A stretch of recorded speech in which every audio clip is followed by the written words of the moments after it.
Hello, and welcome to part 6 of the glorious Geology of Iceland for everyone.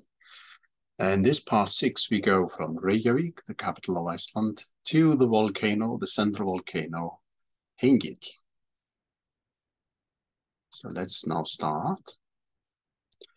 So in the last talk, we covered this area here, the Kvalfjord area. It's an older part, so it's several million years old. Now we turn back to the active volcanic zone, and the western volcanic zone has one main central volcano, polygenetic volcano, namely the Hengill Volcano, where we are going now. The Hengill Volcano is a part of the Hengill volcanic system that is running here and includes the Thingvellir and the graben south of Lake Thingvellir, which is one of the main things we are going to discuss today. This is Lake Thingvellir here. So we are going to discuss mainly the Hengill volcano itself and its surroundings. We will look at these very interesting hyaloclastite ridges, a lot of normal faults and volcanic fissures, and discuss how they formed and also how they relate to geothermal activity, because the capital region, Reykjavik, is the capital of Iceland, and the capital region is here, and it gets quite much of its geothermal energy from the Hengill area. So the Hengill area here. So let's now move on. Again, I remind you of these two books. If you're interested, they cover in much greater detail, of course, what I discuss in these lectures. And they would be of help either in English for those who prefer that, or in German for those who prefer that. And on the one, on the cover of the one on the glorious Geology of Iceland's golden circle, we see, in fact, the Hengill volcano. And let's look at it a little bit closer. So here we see it. So here is the photo is an aerial view taken from the Thingvellir area. This is the main fault, Almannagjá, on the western boundary of the Thingvellir graben. And then we see the beautiful Hengill volcano here with its geothermal power plant here and steam coming up there. And we see the volcano clearly has many faults. You can see them here. In fact, there is one main graben that goes from here to there, that goes through the whole volcano, and we will discuss that. In addition, it has a beautiful big faults that we will also discuss here. Lot of hyaloclastite ridges and normal faults there as well, and offshore are two beautiful islands that we will also discuss. So the whole excursion is this one here from the capital region, from Reykjavik. We drive up to the highlands a little bit here in this area here on Road 1, the ring road, and then we leave that road and go on Road 435. And all the things we are looking at today in this excursion here, or in our imagination, of course, are related to this part here, to the Hengill, and a little bit the southern part of the Lake Thingvellir area. So you see very nicely here. So the first stop will be this one here. Then we take views both from the ground and also from the air. I had a lot of aerial photographs because they show you better some of the main structures. They are so large, you can't really appreciate them very easily when you're standing on the ground. But we will do both. We will discuss mainly Hengill itself, its geothermal fields, and the hyaloclastite ridges, and normal faults that characterize the area and generate a very interesting special landscape there. So I will not tell you that we are at stop 1, 2, 3, 4, 5, and so on. We start here. We just cross this old lava shield here. There's not very much to see there. And we start to look at this ridge here, this hyaloclastite ridge here in the coming photos. So this is a hyaloclastite ridge. It's called Sköblungur. And there are two differences between the formation of a hyaloclastite ridge, like here, and a hyaloclastite mountain that we call a table mountain. You've seen in several cases in the earlier lectures. First, in the case of a hyaloclastite ridge, eruption, the top of the eruption, never rises above the water level. These are mostly formed inside glaciers during the Ice Age, and the meltwater that formed inside the glacier had a certain depth. In the case of a table mountain, the mountain as a whole rises above that water level and lava can flow. Whereas in the case of a hyaloclastite ridge, the eruption stops before it reaches the water level. So the water level could have been, say, here, somewhere here, and the hyaloclastite ridge never reached that. So you don't have any lava cap at the top. Additionally, the other difference is that in the case of a table mountain, the eruption gradually becomes confined to a certain center. 1, 2, 3 craters maybe in the center. So the whole mountain becomes kind of circle or slightly elliptical in plan view. But in the case of a hyaloclastite ridge, like here, the whole fissure, volcanic fissure, continues to erupt. So therefore, it becomes elongated. How old is this ridge? Well, it's very young, probably formed in the last ice periods around 20,000 years ago. So here we see the same ridge from the air. And one thing we notice immediately is that the orientation, the trend, the strike, as we see in geology, in its northern part is not the same as in the southern part. Why? Because for two reasons, probably. First of all, the stress field that was active when this ridge formed, when the volcanic fissure formed, the feeder dike formed, varied along the length of the fissure. And secondly, all these volcanic fissures, like all tectonic fractures in general, tend to form by linking of segments. And the segments are initially offset. They're slightly offset like that, and also discontinuous, and they then grow together, link up to form the final fissure. So why is the trend or the strike different in the south? Well, possibly because the southern part, and going further south to Hengill itself, is partially controlled by the local stress field of the magma chamber, the shallow magma chamber beneath Hengill.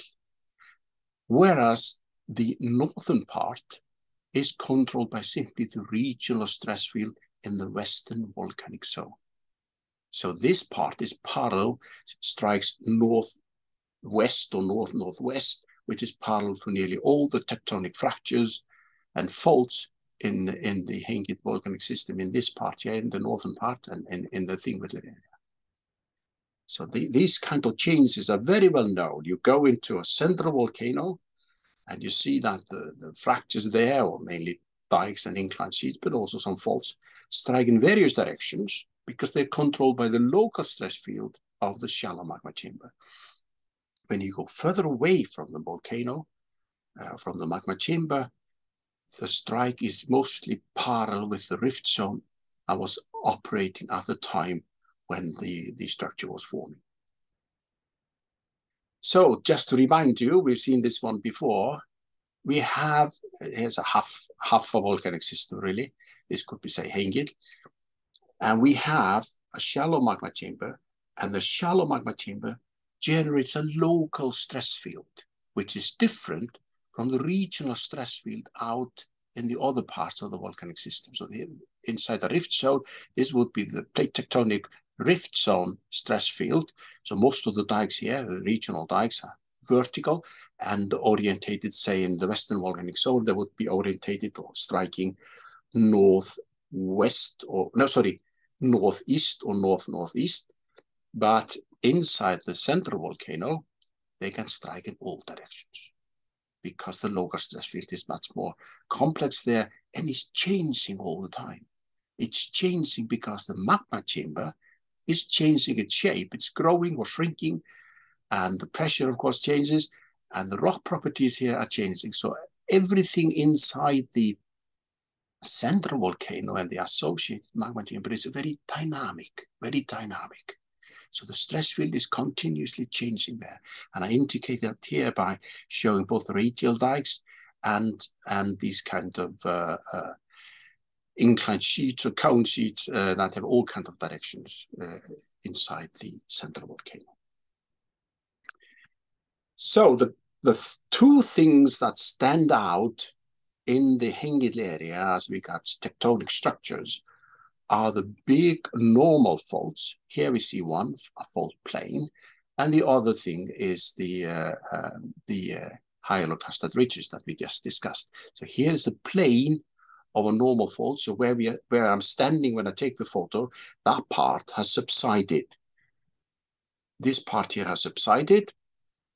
This one has maybe partly uplifted. But the main thing about main movement around along the normal faults is, of course, subsidence, not uplift. But the uplift can, of course, occur as well on the other side. So here has been a subsidence, and it forms these kind of structures. So we see them everywhere in the Hengill area. Another thing we see in the Hengill area, of course, are the ridges. And how are the ridges formed? The hyaloclastite ridges, well, by feeder dikes, And here we see one of the feeder dikes. This one here, this is part of a ridge, remnant of a hyaloclastite ridge. And here is the feeder dike. But in this case, it's mostly eroded away. It's mostly eroded away. And why? Well, obviously it was less resistant to erosion than the hyaloclastite around it. And it's here around 1.5 meters thick. It possibly part of the little cave here is due to the dike. At the end stages, the dike magma really draining out of it. But I think it's mainly here erosion. So if we turn around 180 degrees, we're standing here on a road. I'm standing on a road and looking to the south. Now I turn 180 degrees and look to the north at the same ridge. And what do we see there? Well, we see the same dike here. It's a person here for scale. This is the ridge. But the dike is not eroded. It is more or less at the same level as the surrounding rocks. So why is this difference? Well, dikes can sometimes be more easily eroded than the surrounding rocks, sometimes less eroded and then form ridges or cliffs. And in some cases, they are of a similar erosional resistance, like in this case here. And there are many reasons for this. One is the arrangement and the frequency or the number per unit area of columnar joints, cooling joints in the dike in relation to the jointing in the host rock. So if you have a lot of joints, the rock tends to be weaker. It tends to be more easily eroded. But in this case, obviously, the dike and the host rock have similar resistance, but when we looked at it on the other side of the road, looking to the south here, we're looking to the north, then the dike was obviously less resistant to erosion and formed a little cave or little cavity. So now we go back into the air and we look at the same things we saw on the ground. So we were standing here. I was standing here when I took this photo. So first I looked in this direction, and then I looked in that direction. This is the ridge, and the feeder dike to the ridge is here, and this is the part that was eroded. This is the part that was eroded.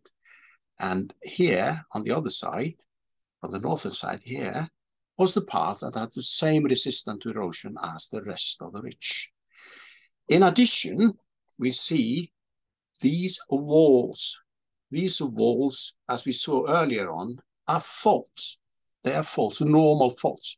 So this, the combination of hyaloclastite ridges and faulting gives this a very undulating, it gives it a very undulating landscape in the Hengill area. So it's a very beautiful landscape in a way, and gives a very special feeling when you're driving through it, up and down these kind of ridges, and then down the faults, and so on and so forth. So it's an area very much worth going to, but in a good weather. You need to be able to see really well when you go there. Again from the air, but now I'm looking not to the southwest as I did in the last one, but to the northwest. And here we see the hyaloclastite ridge we saw in the beginning, the Skavlungur, the one that changed its orientation when it goes further north. And that's the road, of course, that goes through here. Here is the feeder dike we have been discussing now. And you see perhaps better here the landscape I've been talking about, very interesting landscape. But here, when I took this photo, it was on a different trip in the aircraft, and obviously, as you see, the rain was coming in, so the photo is not as clear as the others. So that one is probably the best place. It's along the road. You have to just drive a little bit off-road here to the north, on a little track there, to get a very good overview of the Hengill area and all the way across Lake Þingvallavatn to the shield volcano Skjaldbreiður, to the Table Mountain Hrafnabjörg, and so on and so forth. Now, when this photo was taken, it was relatively sunny where I was standing, but clouds in the north. But this part gives a very good overview, and also shows you the lava flow field here of the youngest lava flow in the Hengill volcanic system that we will discuss later on, including the islands, some of the islands here. So, to show this all better, again, I went into the air in an aircraft, a small one, and this photo shows you the youngest lava flow in the whole Hengill volcanic system, the Nesjahraun lava. It's only around 2,000 years old, and that is the last eruption in the whole volcanic system, which goes all the way up here and down to the Reykjanes Peninsula. So in this 80-kilometer long volcanic system, the last eruption was here, close to Hengill, and was formed 2,000 years ago. There has not been any eruption in the whole volcanic system for 2,000 years, but it's still very much an active volcanic system. There are earthquakes, there's of course geothermal activity, and unrest periods from time to time that I will mention later on. I also indicate here two hyaloclastite mountains east of Lake Þingvallavatn, which is here, Arnarfell and Miðfell, and the islands Nesja and Sunday, and we will discuss particularly Sunday more later on in the talk, because Sunday was formed in the same eruption as generated the Nesjahraun lava, so around 2,000 years ago. So we view here to the east, down to the central part of the Hengill, the deepest part, where the power plant, the geothermal power plant Nesjavell is located. I will discuss that power plant a little bit in more detail later on, but I show you also these faults, normal faults up to here, and normal faults here. So there's a step-like structure. They start here, and then they fall down and fall down. So they form a step-like structure.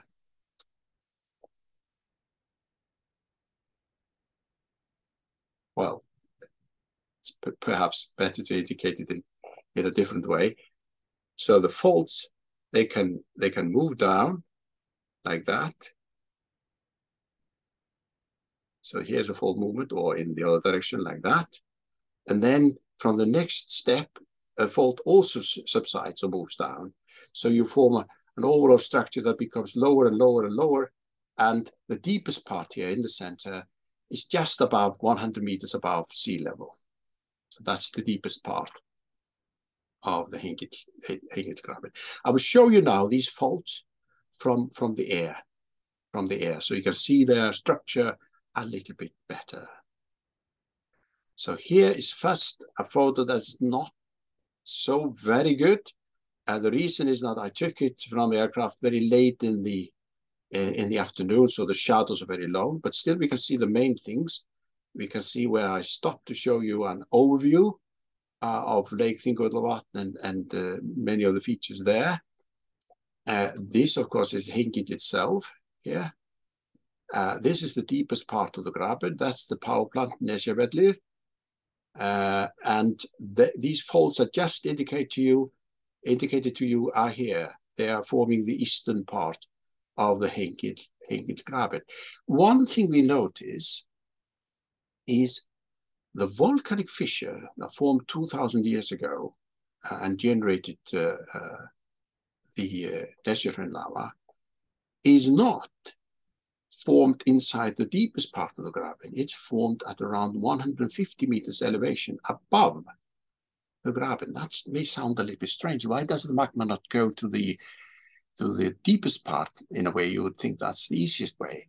Well, in this case, there probably was some weaknesses here, some tension fractures or normal faults that the dike may have used for the last tens of meters or 100 meters to the surface. Of course, most dikes are not in faults, not at all. But when it's close to the surface, the faults, in fact, normal faults are often close to vertical.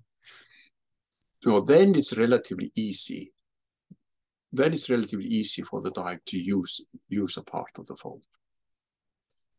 So these faults here on the eastern side, and the eastern boundary of the Hengill Graben, I will show in the next slides, but I notice or point out to you one thing, namely, Hengill itself rises to around 800 meters above sea level and around 700 meters above the surroundings here, because the Hengill Graben is just above 100 meters above sea level, so a little bit more than that. Same with Lake Þingvallavatn. So in addition, the Graben, the deepest part, this one here, is around from 700 to around 1,800 meters in width. So it's narrow here in the southern part and becomes wider, widens out when it comes closer to the lake. The lake is in this direction here. So here we see the faults, very, very beautiful normal faults. They have this wavy structure. It's a wavy structure.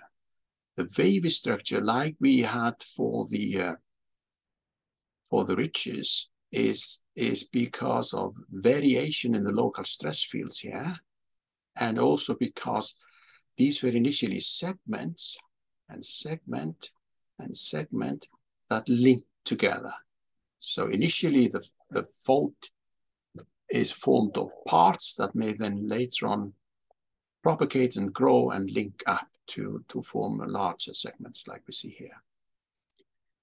Another thing we see is the abrupt change in the subsidence or displacement, as we call it, across the fault when we go from the older rocks here, the hyaloclastite, into the young lava flows here. Why? Because these faults are growing over a long period of time. They're growing over a long, long period of time, say tens of thousands of years or hundreds of thousands of years or even more. And therefore, if the subsidence continues for a long period of time, obviously, when a new lava comes on top, initially there is no subsidence there. no subsidence seen there. And if the lava fills up the walls of the fault, or covers the whole fault, and then later on the fault becomes reactivated again, and then you can see subsidence or displacement. But of course, it's only the last displacement we see here. Last displacement is seen here, whereas this displacement here are accumulation of many older displacements. You see it even better here, and we see here two of the relatively young or Holocene lava flows, namely Nesjahraun, that is only 2,000 years old, and then Hagavíkurhraun, which is around 5,500 to 5,700 years old. So you see very, very clearly the faults, the displacement that we can see at the surface suddenly becomes less when it goes into the young lava flows, as expected, because the young lava flows only record the displacement that has happened after they were flowing, after they formed and solidified. Whereas these here may be formed by many displacements over a long period of time. So we call these growth faults. They grow over a long period of time. In addition, you see here part of Lake Thingvallavatn and the mountains we have discussed, before. So here is a view to the south of Hengill itself, and we see now better than we saw in the first photo I showed at the beginning of this talk, that there is a clear graben going through the top of the Hengill mountain. So there's a big fault here, normal fault. There's another big normal fault here, and there are faults inside, but these are the main faults. So there's a graben going through Hengill itself. That is, of course, the Hengill graben. And the volcano has rocks of various ages. The oldest ones dated so far are as much as 800,000 years old. So you could ask, well, how long do central volcanoes live in Iceland? How long are they active? They're commonly active around 500,000 to maybe 700,000–800,000 years. It is not absolutely necessary that this 800,000 years old rock that was found here is from the Hengill volcano itself. It could have been an older activity in the area, an older volcano that was buried and so on that generated. But it's not unusual for volcanoes to be active in Iceland for at least 500,000 years, and then commonly somewhere between 500,000 and 1 million years.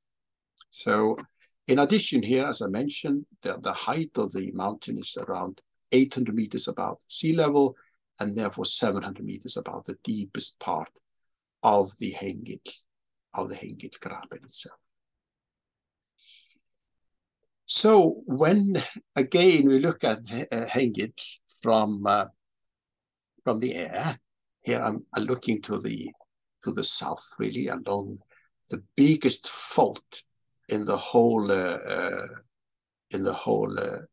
Hengill volcanic system, the Euroclave. I will discuss that in more detail later. And you see here some of the ridges. And then we see that Hengill mountain itself has a very clear structure, even more clear than in the last photo, a clear graben structure here in the center. In addition, I said there hasn't been any eruption in Hengill in the last 2,000 years, true, but there has been activity. And there was an unrest period so recently as the years 1994 to the year 2000. And during these 6 years, the whole volcano rose by several centimeters. So there was presumably was a magma injection in somewhere inside the volcano, beneath the volcano, in the shallow magma chamber, very likely. There are other possible explanations for it, something related to the South Iceland seismic zone and so on, but probably there was magma injection there, but it did not lead to an eruption. And that's one of the themes I've been mentioning to you several times. even if that inflation had led to dike injection, there is no guarantee at all that that dike would have gone to the surface. Many dikes, probably most dikes in most volcanoes, become arrested, stop on the way to the surface. They do not lead to an eruption. But another thing that was associated with this uplift or doming was earthquake activity. So over these 6 years, there were at least 100,000 earthquakes in the Hengill area. Most of them very, very small, so small that even if you were standing there, you wouldn't feel them, so less than magnitude 2. But they were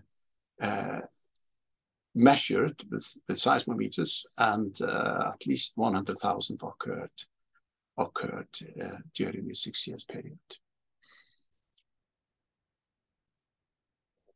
So now we see the geothermal power plant at Nesjavellir. This has been a part of the great success story of geothermal energy use in Iceland. And it's 120 megawatt electricity, much more, of course, as regards production of heat or generation of heat. And it produces not only electricity, but also 1,100 liters per second of 84 degrees hot water for heating buildings in the capital region or in Reykjavik and surrounding areas. And of course, these are mainly used for space heating, for heating buildings, as I say, but recently in Reykjavik, people are starting to use part of the hot water when it has been already circulated through the buildings, so as cooled down, to use it, transport it into pipes under the asphalt streets in Reykjavik to melt the snow and ice in the wintertime. So it's even better use of it. So this is the second largest geothermal power plant in Iceland. The largest one is in fact very nearby. It's in Hellisheiði, which is just to the southwest of this one, and produces 300 megawatt electricity and of course much more heat energy. So this numbers here, 120 and 300 megawatt, is just for the electricity production. So much electricity in Iceland is produced in geothermal power plants, even if the majority is still produced through hydropower. So here is one of the geothermal wells in the Hengill mountain. Some of them reach depth of around 2,300 meters. And the well shows very clearly that when we go deeper into the crust, the frequency of dikes and inclined sheets increases rapidly. And at around 1,500, 2,000 meter depth, nearly all the rock is composed of intrusions, sheet-like intrusions, dikes and inclined sheets. They, of course, act as heat sources, and they are definitely generated by shallow magma chambers. Now, the beauty of this is as follows. Here we are looking at the situation at depth in an active volcano through wells and some geophysical measurements. What we can do then, in addition, is to go either to the tertiary areas in the west of Iceland or to the tertiary areas in the southeast, and look at what do the fossil volcanoes look like at 2,000 meters depth, because the glacial erosion in southeast Iceland is around 2,000 meters. And there we see exactly the same as we infer here, namely at around 1,500 meters, much of the rock is composed of dikes and inclined sheets close to gabbroic bodies. And what are these gabbroic bodies? They are the tops of the fossil shallow magma chambers. They are the tops of the shallow magma chambers. So what we are seeing in the active volcanoes in Iceland, or inferring from geophysical and geological and drilling measurements and observations, is what we can test in the fossil volcanoes in the tertiary areas of Iceland, where we can go as deeply into the crust as 2,000 meters and see the fossil, the extinct, the dead magma chambers, and compare with what we see in the active ones. So that's a very, very rare situation, and makes Iceland in a way unique. Now, the geothermal fields at the surface are often associated with faults. Here's one such example. Faults, of course, are conduits for geothermal fluids. They're also conduits for groundwater. And the permeability in many geothermal fields, natural geothermal fields worldwide, is partially maintained through earthquake activity. How? When the earthquakes occur, there is movement of rocks, of course, not only the fault, but in a lot of little fractures and cavities around it. So the overall, the fractures become more interconnected. We say they reach the so-called percolation threshold, and therefore the permeability increases. So why is earthquake activity needed again to maintain the permeability? Well, because of secondary mineralization. If there's no earthquake activity for a long time, quartz, zeolites, calcite, all kinds of minerals, secondary minerals, they fill the cavities, they fill the little fractures, they reduce the permeability.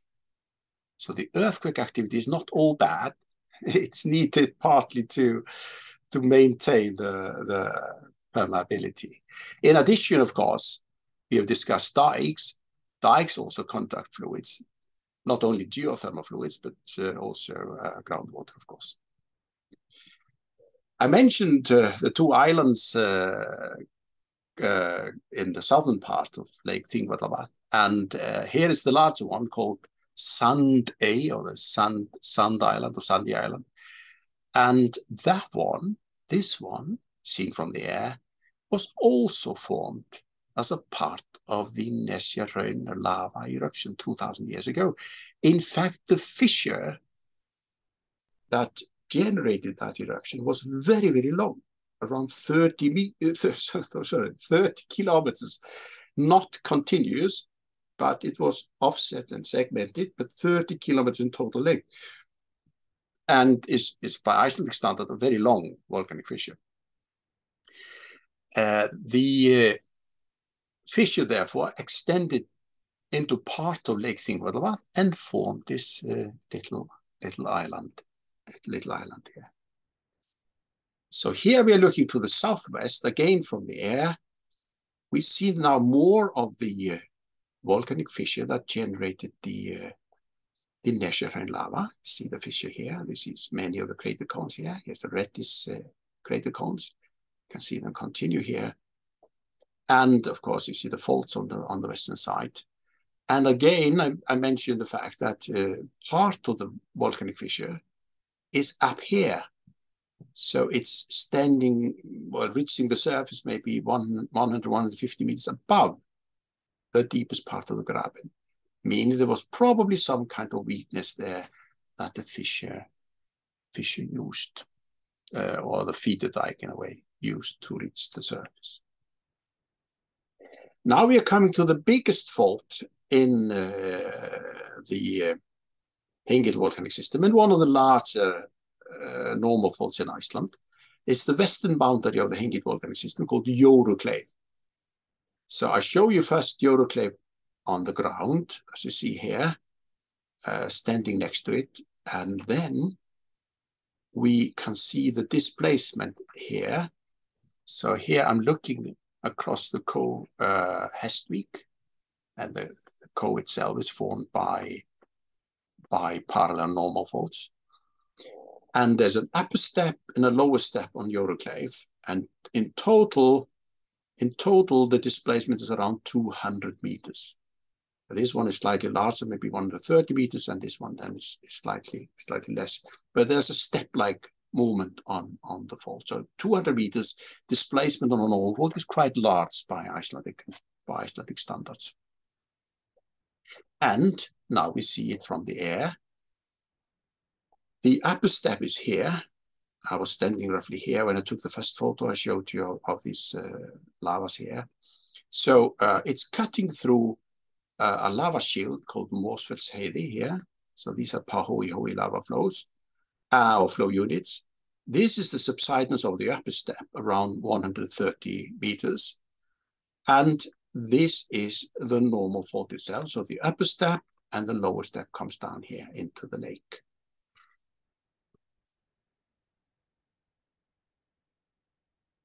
I think we've got a good overview of Hengill. It's a very beautiful area. And I end here by showing you again the mountain or the volcano from taken from the aircraft above the Thingvellir. I advise you to go there if you're traveling to Iceland, but please try to select beautiful weather when you're going there. So with these words, beautiful weather, I say simply thank you very much. Bye-bye for now.